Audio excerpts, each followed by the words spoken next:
नमस्कार दोस्तों, अभी मैं बिहार के समस्तीपुर जिला में हूँ और समस्तीपुर जिला के रोसड़ा थाना क्षेत्र के एक गांव में पहुंचा हूँ। ये गांव का नाम बताने से मैं इसलिए सहम चुका हूँ क्योंकि ये गांव का नाम बताने से थोड़ा शर्मिंदगी आपको भी होगी और मुझे भी होगी। हमारे साथ दो आदमी है, दिख रहा होगा, ये दोनों पति पत्नी हैं आपस में। अब आप कहेंगे कि दोनों के मुँह पर कपड़ा क्यों बंधा हुआ है, इनका चेहरा क्यों नहीं दिखाते हैं? तो कारण ये समझ लीजिए कि सुप्रीम कोर्ट का भी आदेश है कि हम लोगों को किसी का फेस उस स्थिति में नहीं दिखाना जब इनके ऊपर कोई आरोप प्रत्यारोप का मामला हो, या ऐसे परिस्थिति में जब कुछ इनके साथ अप्रिय घटना घट गई हो। हालांकि ये अब समाज में किसी को मुंह दिखाने के काबिल नहीं है और शायद यही कारण है कि दोनों अपने मुंह को बंद कर रखे हैं, यानी चेहरा को ढका है। क्योंकि ये महिला अब उस समाज को क्या मुंह दिखाएगी जिस समाज में इसका इज्जत लुट जाता हो। या इनके हाथों में ये महावीर हॉस्पिटल का एक पेपर है, इन्होंने इलाज कराई है, अस्पताल गई है, थाना में आवेदन दी है। क्या कुछ हुआ है ये सारी बात हम आपको बताएंगे। अब आप सोचिएगा कि मुझे यहाँ क्यों आना पड़ गया, तो ये भी आपको क्लियर कर देते हैं कि पत्रकार को जब पीड़ित परिवार के पास आना पड़ता है जब पुलिस अपनी काम ईमानदारी पूर्वक नहीं करती है। हालांकि रोसड़ा थाना की पुलिस अगर ईमानदारी पूर्वक काम करता तो शायद आज हम लोगों को इन परिवार के साथ नहीं आना पड़ता, इनके पास नहीं आना पड़ता और इनकी आवाज़ को नहीं उठाना पड़ता। हम लोग आवाज़ उठाते हैं तो कहीं ना कहीं प्रशासन भी हमारे ऊपर दबाव डालने का प्रयास करते हैं। हालांकि आप लोग का सपोर्ट और समर्थन हमेशा की तरह रहा है और आज भी आप लोग का आशीर्वाद प्यार रहेगा और मैं चाहूँगा कि इस परिवार को इंसाफ मिले, इनको न्याय मिले।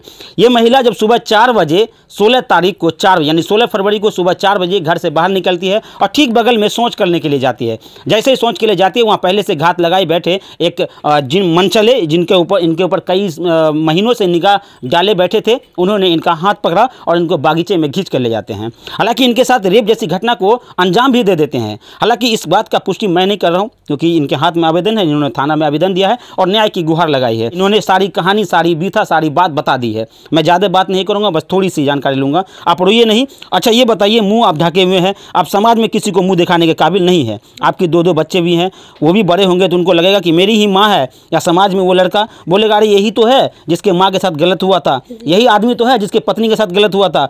तब आपको कैसा महसूस होगा ये बताइए। बहुत शर्मिंदगी महसूस होगा। हमको बच्चे कैसे जी पाएंगे कि हमको माँ के साथ ऐसा हुआ, कोई नहीं कुछ कर पाए, हमको माँ ऐसा तेज कुछ नहीं कर पाए। अच्छा एक और आश्चर्य की बात है कि ये आवेदन जो ली है महिला, थाना में गई थी, पुलिस अभी तक नहीं आया। हालांकि घटना 1 सप्ताह पूर्व का है। और अगर बात करें कि अस्पताल जब पहुंची थी तो क्यों पहुंची थी, अस्पताल इसलिए गई थी क्योंकि ये महिला जहर खा ली थी और जहर सिर्फ इसलिए खाई थी क्योंकि अब ये दुनिया में जीना नहीं चाहती। क्योंकि जब समाज में रहकर किसी को अपना मुंह नहीं दिखा पाएगी तो समाज में जिएगी क्यों? क्योंकि इनका इज्जत लुट चुका है। इनके साथ जो घटना हुआ है उसकी निंदा करना सभी समाज को चाहिए, लेकिन ये समाज अब इनको 1 लाख रुपये देकर मैनेज करने की बात कर रहे हैं। उनके पति है, उनसे ही बात करेंगे। जहर क्यों खाना पड़ा आपको? हम मुँह दिखाने लायक नहीं थे, इसीलिए हम जहर पी लिए। हम कहाँ जाते, कोई भी हमको साथ नहीं देता। समाज है ना, प्रशासन है ना, सब है ना, मुखिया है, सरपंच है ना गांव में, तब न आती हुआ तो हम ठीक हुई, तब हम गई थाना। अच्छा मतलब जहर खाने के बाद आप कितने दिन अस्पताल में थे? 4 दिन भर्ती थी, 4 दिन ऑक्सीजन लगल था हमको। अच्छा 4 दिन के बाद जब होश आया तब आप थाना पहुंचे? 4 दिन के बाद हमको 8 दिन तक होश नहीं थे तो हम जा नहीं पाए। तो अभी तक मेडिकल टेस्ट हुआ आपका? नहीं। क्या बोले पुलिस, क्या बोले? खाली आवेदन ले लिया, हमको जाने के लिए बोल दिया और उसके बाद कोई कार्रवाई नहीं? पुलिस यहाँ तक नहीं पहुँची? नहीं अभी। देखिए यही कारण है कि हम लोगों को आना पड़ता है। जब पुलिस से मैं हाथ जोड़कर विनती करता हूँ, सभी थाना सभी जिला के प्रशासन से मैं विनती करता हूँ कि अगर आप ईमानदारी पूर्वक काम करेंगे तो पत्रकार वहाँ नहीं जाएगा, पत्रकार आपके खिलाफ नहीं बोलेगा, पत्रकार को उस जगह जाने की जरूरत नहीं पड़ेगी ना सर। जब आप ईमानदारी से काम करेंगे तो हम लोग क्यों आएंगे? हम लोग चूतिया थोड़े हैं, हम लोग बेवकूफ़ थोड़े हैं सर। हमारे पास भी बीवी बच्चे हैं, हमारे पास भी फैमिली है, हमारी भी माँ बहन है, हम भी घर परिवार वाले सर। हमको भी कमाना खाना, अपने परिवार को देखना है। लेकिन हमको तब आना पड़ता है जब ऐसे ऐसे लोगों के आवेदन देते हैं और उनके आवेदन को सुना नहीं जाता, उनके आवेदन को रिसीव तक नहीं किया जाता है। उन जगह पर पहुंचकर पुलिस जो कार्रवाई नहीं करती है, जांच तक नहीं करती है। हालांकि ये घटना कई दिन पहले हुआ है, अभी तक अनुसंधान हो जाना चाहिए, लेकिन अनुसंधान करता कौन है उसका भी कोई था पता नहीं है। ये परिवार के साथ कौन खड़ा होगा? समाज, यहाँ समाज में मुखिया भी है, सरपंच है, न्यायपालिका है, सब है। भरोसा न्यायपालिका पर है। आपके साथ जो पत्नी के साथ जो घटना हुआ, आप भी मुंह में कपड़ा क्यों बांधे हुए हैं? शर्म के मारे बांधे हुए हैं, क्या करें सर। हमारा यहाँ समाज जो है साथ नहीं देता है। जहाँ तक जो पैसा वाला है, पैसा कौड़ी वाला है, सब उसके इधर साथ देता है। कहता है इसको दवा दो, पैसा ले लो 1 लाख। गरीब के लिए कोई नहीं, गरीब के साथ नहीं कोई नहीं। 1 लाख 1.5 लाख रुपया ले लो, मैनेज कर दो। ऐसे करो वैसे करो, बहुत बात बोलता है। अच्छा, पूरा घटना क्या हुआ था थोड़ा बताइए, शुरू से बताइएगा। पूरा घटना क्या हुआ, कैसे हुआ, कौन किया, क्या नाम था उसका, पूरी घटना बताइए थोड़ा। उनको नाम था बौना, हमने असली नाम नहीं जानते हैं। अच्छा। 4 बजे सुबह उठी, हम बाथरूम गए, बाथरूम से हमको इकली आके हमको मुंह दाब के उधर खींच लिया। वो पहले से वहाँ बैठा था?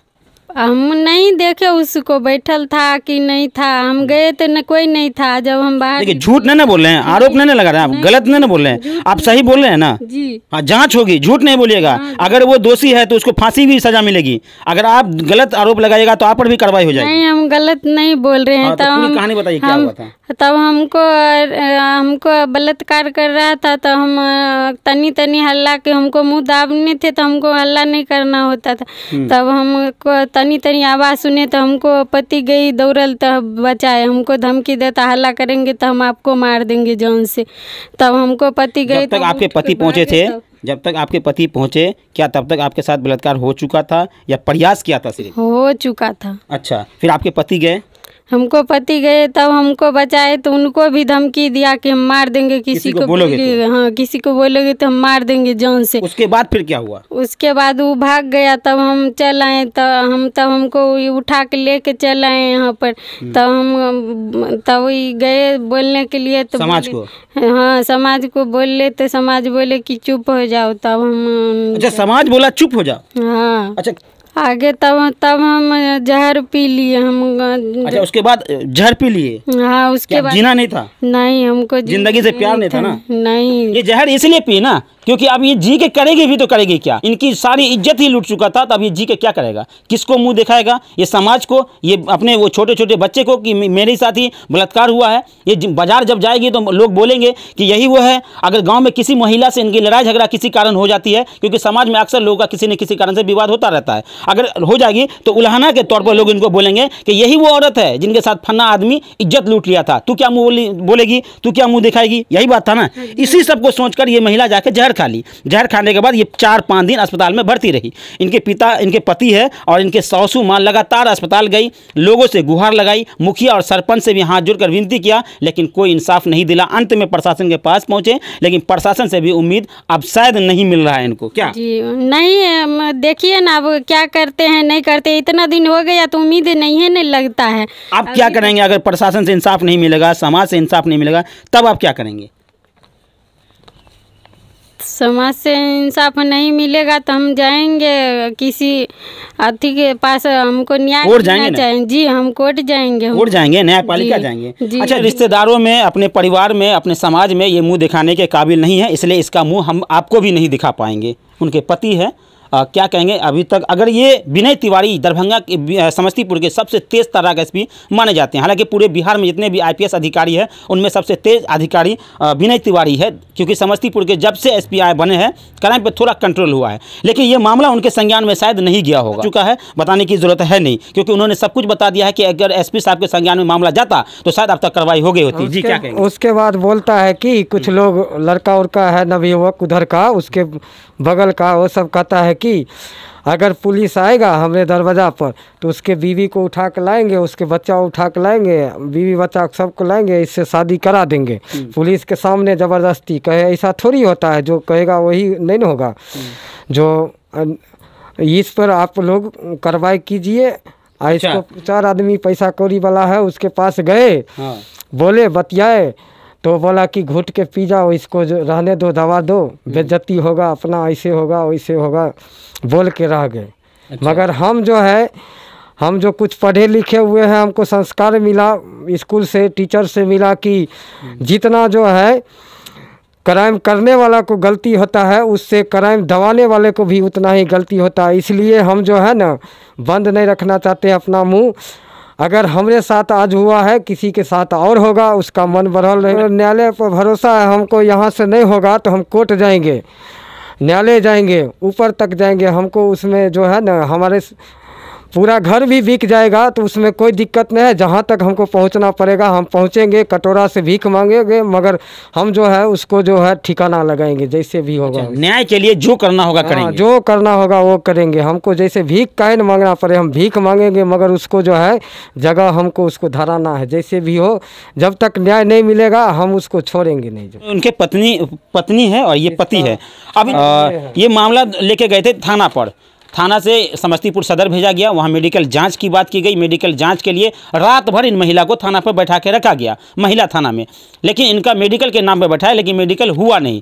और यही निकम्मेपन पुलिस का जब दिखाने के लिए हम लोग आते हैं तो पुलिस को थोड़ी तकलीफ हो जाती है। क्यों नहीं आएंगे साहब, जब आप ईमानदारीपूर्वक काम नहीं करेंगे, आप रात भर इनको थाना में बैठा कर रखे, महिला थाना में, इनका मेडिकल टेस्ट क्यों नहीं हुआ? आपको पता है जब किसी के साथ रेप होता है, किसी के साथ जब बलात्कार होता है या कुकृत होता है तो उसके 48 से 72 घंटे के अंदर उसका मेडिकल जाँच हो जाना चाहिए था। उस पर अनुसंधानकर्ता को तुरंत आकर अनुसंधान करना चाहिए था, घटनास्थल की जांच करनी चाहिए था, आसपास के लोगों से पूछनी चाहिए था, उस घटना की जांच होनी चाहिए था। अभी तक न तो मेडिकल जांच हुआ है, न ही घटना की जांच हुई। कार्रवाई कैसे होगी सर? इंसाफ कब मिलेगी सर? और लोग इसीलिए सड़क पर उतरते हैं, लोग इसीलिए आंदोलन करते हैं। पत्रकार जब सच्चाई दिखाता है तो उस पर भी FIR दर्ज कर दिया जाता है। तो सच्चाई कौन दिखाएगा ये बताइए? क्या भगवान यमराज खुद धरती पर उतरेंगे ये दिखाने के लिए, या मुझे दिखाना पड़ेगा? क्या भगवान को आना पड़ेगा? भगवान को आना पड़ेगा आसमान से? नहीं करेंगे तो कौन दिखाएगा, कौन बताएगा? हैं?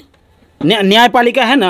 हाँ, अब सिर्फ न्यायपालिका भरोसा है, न्याय पे भरोसा है, बस और कुछ नहीं। इन लोगों को न तो स्थानीय प्रशासन पर भरोसा है, न यहाँ के समाज पर भरोसा है। पत्रकार को बड़ी उम्मीद के साथ जब रात में इनका कॉल गया और जब इन्होंने अपनी घटना बताई मुझे, तो मैं रोने लगा कि बिहार में एक महिला रात भर रोई है मेरे कॉल पे, रात भर रोई है। क्यों? क्योंकि इनको पता है कि इनके साथ जो पीड़ा है, इनके साथ जो दर्द हुआ है, वो ना हम बांट सकते हैं, ना आप बांट सकते हैं, ना कोई समाज बांट सकता है। बस इतना कहेंगे, इनको इंसाफ दिलाइए, इसमें आप लोग भी थोड़ा सहयोग कीजिए। अभी तक अनुसंधान नहीं किया गया, जांच नहीं की गई। कब होगी जांच? कब होगी सर? मैं आपसे पूछना चाहता हूं। मैं यहाँ के समस्तीपुर SP साहब महोदय से कहना चाहूँगा कि सर अगर ये घटना, इसकी जानकारी आप तक पहुँची है तो थोड़ा संज्ञान ले लीजिए। यहाँ के जो सदर जो यहाँ के DSP है, SDPO साहब, मैं उनसे कहूँगा कि थोड़ा घटना को संज्ञान में लीजिए, इनकी जाँच कीजिए और अविलंब ऐसे अपराधी को गिरफ्तार कीजिए, अन्यथा वो किसी और के साथ ये घटना न कर दे, इससे पहले उनकी गिरफ्तारी हो जानी चाहिए।